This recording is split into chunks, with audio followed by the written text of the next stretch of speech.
দক্ষিণ ভারতের পুরুমান্দু গ্রাম, যেখানে রয়েছে একটা পুরনো স্কুল সহ বিশাল বড় জঙ্গলের এলাকা। কিন্তু 8-10 বছরে একটা অজানা কারণে পুরো গ্রাম ফাঁকা। এরপর সেখানে মিনিস্টারের কাজের জন্য কয়েকজন ইঞ্জিনিয়ার এবং তার পরিবার আসে। কিন্তু এখানে এসে তাদের সাথে যা ঘটলো সেটা বলার মতো না। বন্ধুরা, বলছিলাম 2021 সালে রিলিজ হওয়া ভূমিকার কথা। মুভি শুরু হয় রাতের বেলা সিন দেখিয়ে, যেখানে একটা লোক তার প্রেগনেন্ট স্ত্রীর সাথে ফোনে কথা বলতে বলতে বাড়ি যাচ্ছিল। রাস্তা ছিল পুরো ফাঁকা। ঠিক তখনই লোকটার গাড়ি অ্যাক্সিডেন্টে মৃত্যু হয়। এরপর সিন চলে যায় পুরুমান্দু নীলগিরিস জেলায়, যেখানে আমরা একজন মেয়েকে দেখতে পাই যার ডাকনাম শ্যাম, এবং তার ছেলে সিদ্ধু 4 বছর হওয়া সত্ত্বেও এখনও কথা বলতে শেখেনি, এবং তার স্বামীর নাম গৌতম। এরপর আমরা গায়ত্রী এবং অদিতিকে দেখতে পাই। গায়ত্রী হলো গৌতমের বান্ধবী এবং অদিতি হলো গৌতমের বোন। এরা সবাই গৌতমের ওয়ার্কিং সাইডে ঘুরতে যাচ্ছে। তাছাড়াও গায়ত্রীকে গৌতম সাইডের কাজের দায়িত্ব দিয়েছে। যাবার সময় মিনিস্টার গৌতমকে ফোন করে বলে সে ফরেস্টের ভিতর একটা সাইড বানাতে চায়, আর এই প্রজেক্টের দায়িত্বটা তাকে দেওয়া হয়, এবং বলে ওই জঙ্গলে 10 বছরে কেউ আসেনি। কিন্তু ফরেস্টের এই কাজের জন্য গায়ত্রী একদমই রাজি ছিল না, কারণ এই বিশাল জঙ্গল কেটে বাড়ি বানানোর আইডিয়াটা একদমই ঠিক না। যাই হোক, তারপর তারা কাজের উদ্দেশ্যে সেখানে বেরিয়ে পড়ে। তারপর একটা জায়গায় আসার পর ধর্মান নামের এই লোকটা তাদেরকে সেখানে নিয়ে যায়, এবং সন্ধে হবার আগে ধর্মান জেনারেটরের সাহায্যে তাদের লাইটের ব্যবস্থা করে দেয়। কিন্তু সেটা কতক্ষণ থাকবে সেটা ভাগ্যের ব্যাপার। এরপর রাত্রেবেলায় গায়ত্রী তার বন্ধু কৃষ্ণর সাথে চ্যাট করছিল। তখন অদিতি কৃষ্ণর ছবি সেন্ড করতে বলে, কারণ কৃষ্ণ তার ছোটবেলার ক্রাশ। তখন গায়ত্রী বলে বরং আমরা আগে ছবি পাঠিয়ে তারপর ওটা চাই। রিপ্লাই আসে, ভালো করে দেখো, তোমরা যে ছবিটা সেন্ড করেছো ওটার মধ্যেই আমি আছি, আর তোমরা যখন সিরিয়াস থাকবে তখন আমাকে দেখতে পাবে। এটা শুনে তারা ছবিটা চেক করলে পিছনে কারো ছায়া দেখতে পায়। অদিতি এমনিতেই একটু ভীতু ছিল, তাই সে ফোনটা ছুঁড়ে মারলে শ্যাম উপরে এসে বলে ওটা পিছনের ফুলদানির ছায়া ছিল। তখনই কৃষ্ণর মেসেজ আসে আর বলে শ্যাম কি বলছে। এটা শুনে তারা চমকে যায়, কারণ শ্যামের উপরে আসার খবর সে জানলো কি করে। তারপর রাতে গৌতম বাড়ি ফিরে জানায় কৃষ্ণ কাল রাতে গাড়ি অ্যাক্সিডেন্টে মারা গিয়েছে। মানে মুভি শুরুতে যে লোকটার অ্যাক্সিডেন্ট হয়েছিল সে কৃষ্ণ ছিল। এই কথা শুনে গায়ত্রী বলে এটা কিভাবে সম্ভব, কারণ কিছুক্ষণ আগে কৃষ্ণ আমাকে মেসেজ করেছিল। তখন শ্যাম বলে ঘটনাস্থল থেকে কেউ হয়তো ফোনটা চুরি করেছে। তখন গৌতম বলে তোরাই ফালতু কথা বন্ধ কর, কারণ বিগত 10 বছর ধরে এখানে কোনো টাওয়ার নেই। এরপর গৌতম ওই নাম্বারটাকে ব্লক করে দিতে বলে। তারপর খাবার খাওয়ার সময় কৃষ্ণের কথা যখন আবারও ওঠে, তখনই হঠাৎ করে কৃষ্ণর একটা মেসেজ আসে। এটা দেখে গৌতম রেগে গিয়ে বলে এখনও নাম্বারটা ব্ল্যাকলিস্ট করিসনি। তখন গায়ত্রী ফোনের ব্যাটারিটা বার করে বলে ব্ল্যাকলিস্ট তো দূরের কথা, আমি ফোনের ব্যাটারি বার করে নিয়েছি। এটা দেখার পর কারো কাছে কোনো উত্তর ছিল না। এরপর গৌতম উপরে এসে দেখে টেবিলে পড়ে থাকা ফোনের লাইটটা জ্বলছে, এবং তখনই গোটা বাড়ির কারেন্ট চলে যায়। তারপর দেখা যায় অদিতি, গায়ত্রী সহ সবাই ঝগড়া করছে, কারণ তারা কেউ এই বাড়িতে আর থাকতে চায় না। তাই সবাই মিলে গৌতমকে বলে তারা আজকে রাতে এখান থেকে চলে যাবে। কিন্তু যাবার সময় গাড়িটা হঠাৎ করে থেমে যায়। অনেক চেষ্টা করার পরও গাড়িটা স্টার্ট হয় না, তাই তারা আবারও বাড়িতে যাবার সিদ্ধান্ত নেয়।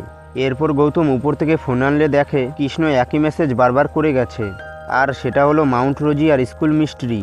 তখন গায়ত্রী বলে 5-10 বছর আগে এই ব্যাপারে আর্টিকেলে কিছু একটা পড়েছিলাম, কিন্তু সেরকমভাবে কোনো কিছুই মনে নেই। তখন গৌতম সবাইকে বলে তারা এই মুহূর্তে মাউন্ট রোজিয়ার স্কুলে দাঁড়িয়ে আছে, কিন্তু এখন প্রশ্ন হলো কৃষ্ণ কোন রহস্যের কথা বলতে চাইছে। এই জন্য গৌতম স্কুল লাইব্রেরিতে গিয়ে কয়েকটা আর্টিকেল নিয়ে আসে। কিন্তু এর মধ্যেই অদিতি রেগে গিয়ে জঙ্গলের দিকে বেরোলে তাকে কিছু হায়নাই অ্যাটাক করে। তবে সেই সময় ধর্মন এসে তাকে বাঁচিয়ে নিলেও গৌতম সহ তারা দুজনেই আহত হয়। তারপর তারা কোনো মতে ঘরে আসলে শ্যাম তাদের ট্রিটমেন্ট করে। এরপর তারা আর্টিকেল পড়ে জানতে পারে এখানে একটা 15 বছরের মেয়ে ভূমিকার মৃত্যু হয়েছিল, কিন্তু আর্টিকেলে যেখানে মৃত্যুর ডিটেলসটা লেখা ছিল সেই পেজগুলো মিসিং ছিল। তখন গৌতমের মনে পড়ে কৃষ্ণ তাদেরকে বলেছিল তারা যখন সিরিয়াস হবে তখনই তাকে দেখতে পাবে। তখন গায়ত্রী তার ফোনে সেলফিটা চেক করে দেখে তাদের পাশে একটা অল্প বয়সী মেয়ে রয়েছে, এবং সেটা হলো ভূমিকা। তখন তারা বুঝতে পারে এতক্ষণ ধরে কৃষ্ণ না, বরং এই মেয়েটা মেসেজ করছিল। এরপর ভূমিকার মেসেজ আসলে শ্যাম ধারমানকে নিয়ে অফিসের মধ্যে ঢুকে আর্টিকেলের ছেঁড়া কাগজগুলো দেখতে পায় এবং ভূমিকার মৃত্যুর রহস্য জানতে পারে। মাউন্ট রোজিয়া স্কুলের গণেশের একমাত্র মেয়ে ভূমিকা, এবং ভূমিকা বাকি মেয়েদের থেকে আলাদা ছিল, কারণ সে একটা রোগে আক্রান্ত ছিল। ভূমিকা ছোট থেকেই পরিবেশকে অনেক ভালোবাসত, এক কথায় বলতে গেলে পরিবেশ প্রেমী। সে পড়াশুনো না জানলেও খুব ভালো ড্রয়িং করতে পারত, আর সে একবার আঁকতে শুরু করলে তার কোনো শেষ হয় না, যার জন্য ভূমিকার এই রোগটা লোকে পাগলের পরিচয় দিত। এরপর স্যামুয়েল নামের এই লোকটা স্কুল সহ পাশের কিছু জঙ্গল কিনে নেয়।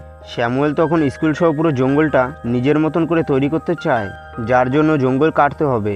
এরপর একদিন পৃথিবী বিখ্যাত পেন্টার আর তার স্ত্রী মাউন্ট রোজিয়ার স্কুলে আসে, এবং সেখানে এসে স্কুলের দেওয়ালে লাগানো ভূমিকার পেন্টিং দেখে অবাক হয়ে যায়। তারপর সে ভূমিকার কাছে গিয়ে 1 সপ্তাহের জন্য তাকে আর্ট ওয়ার্কশপে ইনভাইট করে, আর সেখানে গিয়ে ভূমিকার ভিতরে লুকিয়ে থাকা প্রতিভা দেখতে পায়। বাড়ি ফেরার সময় ইসমাইল ভূমিকার কিছু ড্রয়িং ইন্টারন্যাশনাল প্রতিযোগিতায় সাবমিট করলে সে ফার্স্ট হয়। তখন মাইন্ড রোজের স্কুল লাইমলাইটে আসার জন্য ভূমিকাকে স্কুলে অ্যাডমিশন দেওয়া হয়। তখন গণেশ পুরো গ্রামকে মিষ্টি খাওয়ায়, কিন্তু সে জানতো না এরপর তার মেয়ের সাথে কি হতে চলেছে। কারণ এই ঘটনার কিছুদিন পর ভূমিকা একটা অজানা কারণে মারা যায়। এরপর গল্পের মোড় ঘোরে। তখন জানা যায় ভূমিকার মৃত্যুর পর পুরো গ্রাম 6 মাসের মধ্যে ফাঁকা হয়ে যায়। সবাই যখন এই রহস্য খুঁজতে ব্যস্ত, তখন গৌতম চলে যায় স্কুলের লাইব্রেরিতে। এরপর অদিতি ভয়ে গায়ত্রীর ফোনটা ভেঙে দিলে দেখে তাদের পিছনে ভূমিকা দাঁড়িয়ে আছে। তারপর ভূমিকা গায়ত্রী এবং অদিতির উপর অ্যাটাক করলে দুজনেই অজ্ঞান হয়ে যায়। অন্যদিকে শ্যাম গাড়ি নিয়ে পালিয়ে যায়। তারপর রাস্তার মধ্যে গৌতমকে পিক করে পুরো ঘটনা খুলে বলে এবং বলে তারা এসব কিছুর মধ্যে সিদ্ধুর কথা ভুলে গিয়েছে আর সে উপরে ঘুমোচ্ছে। তারপর শ্যাম সিদ্ধুর ঘরের দরজা খুলে দেখে ভূমিকা তার সামনে বসে আছে, কিন্তু ভূমিকা সিদ্ধুর কোনো ক্ষতি করেনি, বরং তারা একসাথে ছবি আঁকছে। এরপর ভূমিকা যাবার সময় সিদ্ধুর হাতে একটা ড্রয়িং ধরিয়ে দিলে সিদ্ধু তাকে ধন্যবাদ জানায়। এখানে অবাক করার বিষয় হলো সিদ্ধু কথা বলতে পারতো না। তারপর সকাল হলে তারা সবাই বাড়ি ফিরে যায় এবং তারা কাল রাতের ঘটনা কাউকে বলেনি। কিন্তু শ্যাম ঠিক করে ভূমিকার মৃত্যুর রহস্য খুঁজে বার করবে। এর জন্য সে তখনকার সময় যে পুলিশ ছিল তার কাছ থেকে যা জানতে পারলো সেটা অবাক করার মতন। আসলে বিজনেসম্যান স্যামুয়েলের প্রজেক্টটা ছিল জঙ্গল কেটে বাড়ি তৈরি, যেটা প্রকৃতিপ্রেমী ভূমিকার পছন্দ হয় না। আর যেদিন অফিসিয়াল জঙ্গল কাটার কাজ শুরু হয় সেদিন ভূমিকার মনে কি হচ্ছিল সেটার খবর কেউ রাখেনি। এমনকি গণেশ যেদিন মিষ্টি খাওয়ানোর জন্য গ্রামে বেরিয়েছিল সেদিন সেও খেয়াল করেনি জঙ্গল কাটার জন্য তার মেয়ে কতটা পাগল হয়ে গিয়েছে। তারপর স্কুলে যাবার সময় যখন দেখে তার প্রিয় গাছটা কেটে ফেলা হচ্ছে, তখন সে নিজেকে আর আটকে রাখতে পারে না আর দৌড়ে যায় বাঁচাতে। এই গাছটা ছিল তার মায়ের মতন।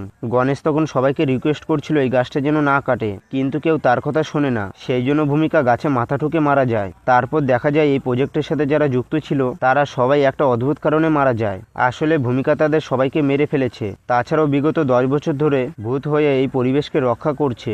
এরপর পুরো রহস্য জানার পর কৃষ্ণর মৃত্যুর রহস্য জানা যায়। আসলে কৃষ্ণ, গৌতম, শ্যাম এরা সবাই মিনিস্টারের প্রজেক্টের সাথে যুক্ত ছিল। তাই ভূমিকা প্রথমে কৃষ্ণকে মারে এবং ওই রাতেই বাকি সবাইকে মেরে ফেলতে চেয়েছিল।